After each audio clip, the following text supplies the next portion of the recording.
Masters నమస్కారం. Savitri consciousness, Aravinda consciousness,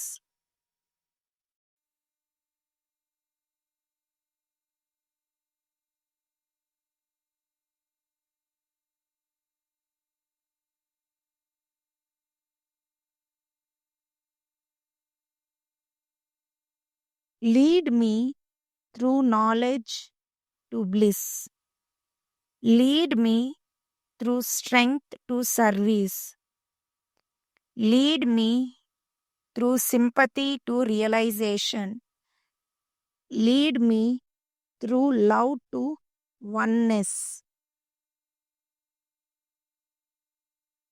yoga teach, prana treat.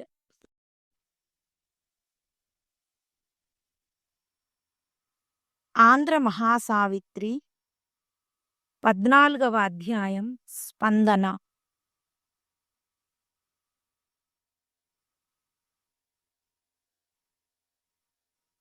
Savitri సత్యవంతులు కలుసుకునే సమయం ఆసన్నమైంది. అందుకు రంగం సిద్ధమైంది. అది విధి. జగత్తులో అన్నీ పరమాత్మ నిర్ణయం మేరకే జరుగుతాయి. పరమాత్మ నిర్ణయాలు కొన్ని ఆదేశాలు, కొన్ని సందేశాలు. వారిరువురూ కలుసుకున్న ఆశ్రమ భూములు తపోవనాలు. అవి ప్రశాంతికి నెలవులు, ఆత్మకు ఆవాసాలు, ఇహపరాలకు సంగమాలు, భూమి స్వర్గం కలిసే చోటులు. సౌందర్యం సత్యం ఒక్కటయ్యే దివ్యక్షణాలు. అవి ఏకాంతవాసానికి అనువైన వనాలు, అమర సుఖాలు అనుభవించగల క్షేత్రాలు. సావిత్రి అన్వేషణ ఫలించింది. సత్యం ఒడిలో ప్రేమ సేద తీరింది. ప్రేమ అనురాగాన్ని పెనవేసుకుంది. ముహూర్తం ఆసన్నమైంది. సావిత్రి గమ్యం చేరుకుంది. అలవోకగా తాను చేరవలసిన చోటుకు వచ్చి చేరింది. సర్వం పరమాత్మ స్వరూపమే అయినా విధి మనుషులపైన అజ్ఞానం ముసుగు వేసి అంధకారంలో ముంచుతుంది. అవకాశాలను వక్రీకరిస్తుంది. అది విధి సయ్యాట. అన్నింటిలోనూ సమంగా ఉన్న శక్తి మన పనులలోనూ కనిపిస్తుంది. ప్రతి క్రియలోనూ తొంగి చూస్తుంది. ఈ మహానాటకంలో నియమిత సమయంలో ప్రతి ఒక్కరిలో ఆ పని జరిగి తీరుతుంది. అది కరుణకు, ఆనందానికి ఆటపట్టు. మందమలయ సమీరం. అది ప్రమోదానికి ఆకారమైన స్వతంత్ర ప్రపంచం. గ్రీష్మం వసంతం కలబోసినట్లు అక్కడ ప్రేమ అనురాగం పెనవేసుకుని పరవశిస్తాయి. ఆశావిహంగం రెక్కలు విదిల్చినట్లు ఆత్మ ఆకాశాన్ని చీల్చుకుని భూమికి దిగివచ్చినట్లు రానున్న పరిణామానికి ఆమె ఆత్మ పులకించింది. స్వాప్నిక విరహాలను విరజానందాలతో రంగరించి కాలానికి విధికి కట్టుపడని ఆత్మకు తలవంచి పరమాత్మ సన్నలలో విస్తరించిన స్వచ్ఛంద సౌందర్యాలను తిలకించింది. అంబర చుంబితాలైన హిమన్నగాల రణోత్సాహం స్వర్గం. అమరవీరుల పాదాల క్రింద భూమి నలిగిపోయింది.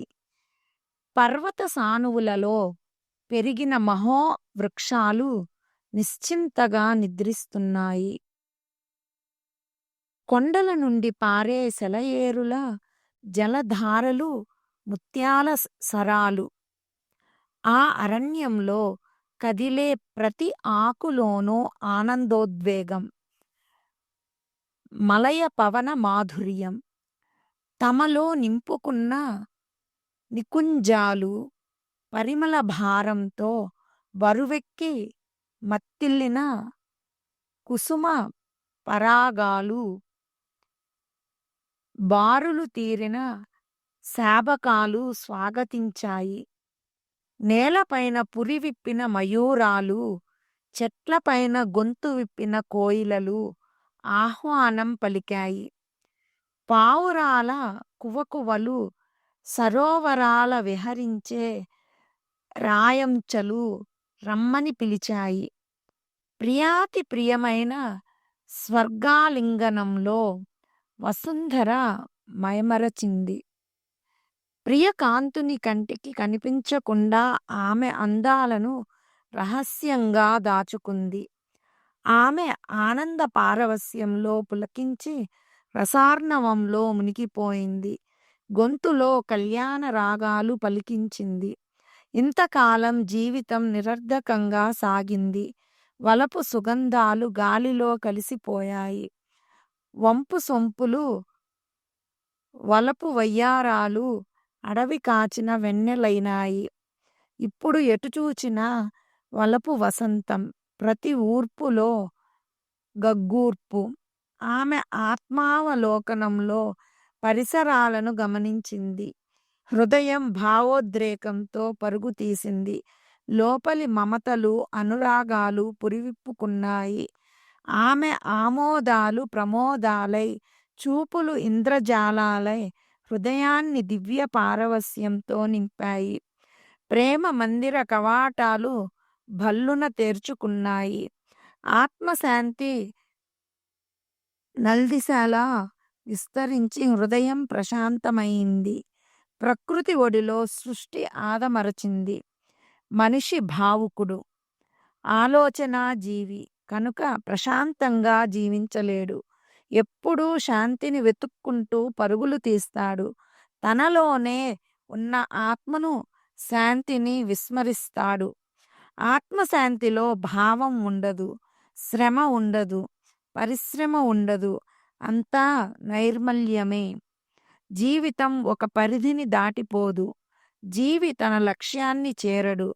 ప్రశాంతిలోనే జగన్మాత విశ్రమిస్తుంది. అంతా ఆ జగన్మాత సంకల్పమే. సహకరించడంలోనే మనిషి ప్రజ్ఞ. ప్రకృతి పులకించినప్పుడు చెట్లు, చేమలు, సమస్త విశ్వం పచ్చదనాన్ని కప్పుకుంటుంది.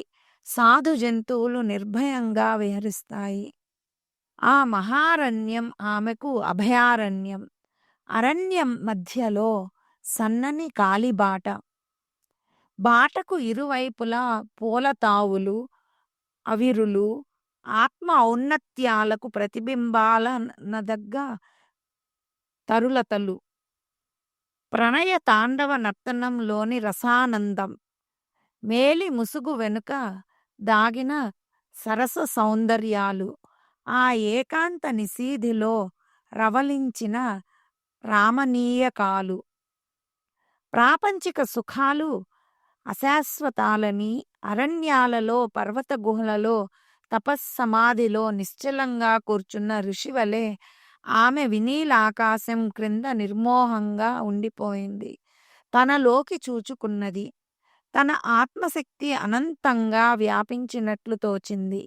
ప్రపంచం నుండి ఒక ఆత్మ నిర్గమించినట్లు. మహారణ్య మధ్యలో ఒక సుస్వనం ఆమె చెవులకు సోకింది. జగన్మాత కొంతకాలం సుఖించడానికి, ప్రాపంచికతను రుచి చూడడానికి ఎన్నుకున్న ఆనంద సీమ అది. జనజీవనానికి దూరంగా, ఏకాంతంగా, ప్రపంచ సుఖ దుఃఖాలకు అతీతంగా జగన్మాత తన పాత్ర పోషించనారంభించింది. ఇంద్రియాలు అతీంద్రియ ప్రజ్ఞ కోసం ఆరాటపడ్డాయి. ఆమె మార్మిక రహస్యాలకై వెదకసాగింది. పరలోక సౌందర్యాలకు ద్వారాలు తెరుచుకున్నాయి. మార్మిక మందిరం ఒక్కసారి వెలుగులు నింపుకున్నది. అపూర్వ కలకలం. ఆమె ఎదలో కలవరం. అది మాధుర్య మందిరం. మమతల పల్లకిలో ఊగి తూగింది. కాలపు విషాద రహదారిలో అతనొక బాటసారి. మృత్యు భారాన్ని వహించనున్న చిరంజీవి. విధికి బలైపోయినా విధిని తనకు బలి తీసుకున్న ధీరుడు. అకాల మృత్యువు కబలించిన కాలాన్ని మృత్యువును దాటగల సత్యవ్రతుడతడు. లోకంలోని బాధలు ఆనందాలు సైతం అనుభవించాలి. ఆ మహారణ్యంలో సావిత్రి తన ఆత్మసఖుని కలుసుకున్నది. ఇంతటితో ఈ అధ్యాయం సమాప్తం. మాస్టర్స్ నమస్కారం.